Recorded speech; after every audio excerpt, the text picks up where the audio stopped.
Today, guys, let's discuss about what former President Donald Trump told to Christian. Let's read this article. A, def- a defiant former Minister Donald Trump spared with new beat the press moderator Christian for more than an hour this week at his Bedminster, New Jersey estate, battling over his array of legal issues, role in Jan 6 and promotion of falsehood about the 2020 election. He also time and time again sought to give himself wiggle room on critical issues: abortion, the war in Ukraine, interest rate, and even what he thought of his party's efforts to impeach President Joe Biden. In, tot- in totality, Trump's interview with NBC News highlighted the duality of the candidate who is the overwhelming favorite to win the GOP nomination and challenge that Democrats' next wall. On, on one hand, he is carving out a policy messaging lane fit for the general election, while on the other he is as combative as ever about the charges he faces and his role in the listening the trust Americans have not only in bedrock institutions but in democracy itself. NBC News has also extended an invitation to President Joe Biden to sit down with Welker for an interview. Here are 11 of the most newsworthy moments of extensive Trump interview. Trump tells his party to drop pushing abortion bans with no exceptions. Trump said members of his own party speak very inarticulately about abortion and criticize those who push for abortion bans, without exception in the cases of rape, incest, and the health of the mother. I watched some of them without the exception, etc. He said, I said, other than certain parts of the country, you are not going to win on the issue, but you will win on the issue when you come up with the right number of weeks. While Trump asked him the chances to clarify what kind of legislation he would sign to bar abortion after a certain number of weeks, or if he preferred the issue be solved at the level rather than on a state-by-state basis, repeat, he repeatedly sought to portray himself as a deal maker who could unite both sides and put the issue to rest.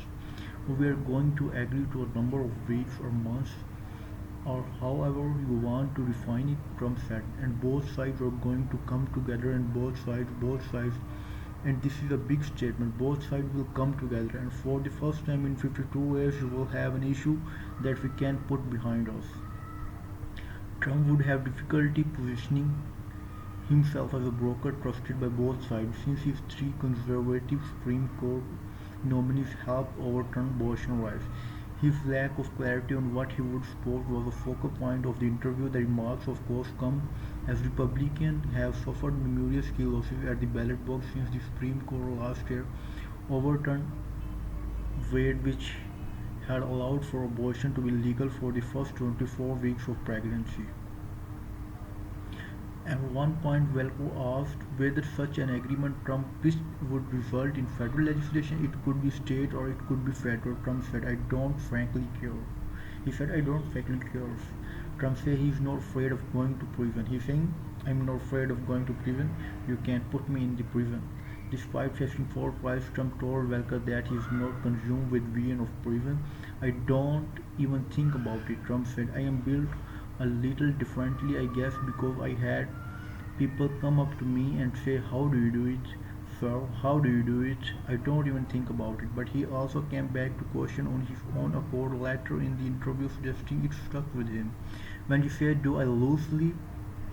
I sleep. He said, I sleep because I truly feel that in the end we are going to win. Trump's and third is Trump says he likes democracy, just not how the US system currently works. Trump doesn't rule out pardoning himself if elected but called the scenario very unlikely. Trump chose not to preemptively pardon himself before exiting office in Jan 2020, but when Welker asked if the if he might grant himself a reprieve if he wins this election. Trump declined to rule it out. I think it's very unlikely, but what did I do wrong? I didn't do anything wrong, Trump said. You mean because I challenge an election they want to put me in jail? He also discussed being divided on both sides of the question in 2021 just before he left office and recalled giving a deceived response. Let me just tell you, I said the last thing I would ever do is give myself a pardon. While Trump could have shielded himself from federal criminal prosecution on his effort to overturn the 2022 election in his final days in his office, he has also been charged with illegally retaining and hiding classified documents following his presidency, based on acts that occurred after he lost the pardon power. If he wins back the White House, he would be in position to pardon himself on all of the federal charges he faces. Trump says he ignored legal advice from attorneys who told him the election was not stolen. He's saying, I ignored the advice of attorneys who said the election was not stolen. He is crystal clear. Trump links his call for retribution with Gen 60. Trump faced a series of questions over a comment he made earlier this year, telling a sportive crowd, I am your retribution. Asked what it means, Trump talked of having to protect people, adding that his views the prison sentence for some Gen 6 voters to be unfair in comparison to punishment for people who participated in racial justice protests during the summer 2020.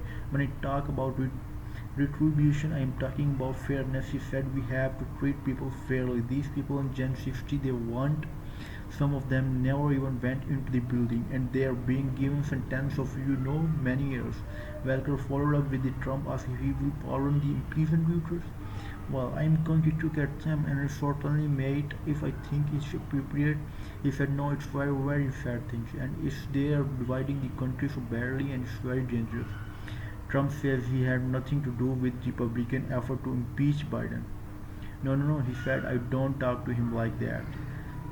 Trump did added that McCarthy wouldn't launch an inquiry based on me. Later he said he didn't have to talk to allies on Capitol Hill about supporting an inquiry because they're more proactive than I am. Trump says he liked Putin's recent comments about him but is vague on his plan to end the war in Ukraine. Trump said he could not explain in detail how he would pursue the end of the war between Russia and Ukraine because if I tell you exactly, I lose all my bargain chips. But I would say certain things to Putin. He said I would say certain things to Zelensky, both of whom I get along. I asked if he would push for a deal that allowed Russian President Vladimir Putin to keep Ukrainian territory. Trump said no. I would make a fair deal for everybody. He said no. I would make it fair. He said I would make it. He then expressed appreciation for a remark Putin made recently. The Russian president said we'd surely hear that Mr. Trump says he will resolve all burning issues within several days, including the Ukrainian crisis. We cannot help but feel happy about it. In response, Trump said, well, I like that he said that, because that means what I am saying is right. I would get him into a room I would get Zelensky into a room, then I would bring them together and I would have a deal to work out. I would get a deal worked out. It wouldn't have a lot easier before it started. Trump has a long decline to overly critical of Putin or at times outright passing him. When Russia first invaded Ukraine in February 2020, Trump said Putin was a guy who is very, very savvy and called the invasion of Ukraine genius. Trump says he won't seek a third term should he win next fall. He said he will win to shut down or not. Trump said Republican hardliner in the House should not back down on their in order to avoid government shutdown. Trump won't say how he would protect Taiwan. Trump won't say how he would protect Taiwan. Not only did Trump refuse to get into detail on how he would handle the war in Ukraine, he was also vague on the issue of China eyeing Taiwan. He dodged on the specific of whether he would commit US forces to defend Taiwan against China or move Biden has said he would make. I won't say, Trump said, because if I said I am giving away, only